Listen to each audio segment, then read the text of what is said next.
Arsiittis haa ta'u, Wallaggattis haa ta'u, Gujiittis haa ta'u, Shawaattis haa ta'u, eessattis haa ta'u, eenyuunis haa ta'u. Oromoon qulqulluun qe'ee ofiitti cabuunsaa, lubbuun jiraachuuf miti du'aa awwaalamuufuu kabajaa dhabuunsaa garaa koo na quuqaa, baay'ee na dhukkubsa. Bakka fedhe yoo ta'e, ganda fedhe yoo ta'e, maaltu adda godha? Kan du'u ganda miti, dachee Oromiyaa irratti kan du'u Oromoodha. Gatii damee cabuu, gatii biqiltuu jigduu, itti gaafatamna kan hin gaafatamne hin jiru nu gidduu. Akka sangoota sadanii adda faffacaane. Ammas ilkaan waraabessaaf kun horbaata ta'an. Dhukkubni morma nyaate ni dhiisaaree mataa, ni dubbadhaa gidiraa uummataa.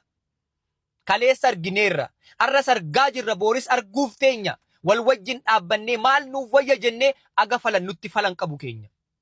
Doo obboleessa kee anan galchu jettee, doo obboleettii kee anan galchu jettee, bitaaf mirga keerraa reeffa lafa guute, ati soo duun ooltu, eenyu si awwaalaa gaafa ati duute.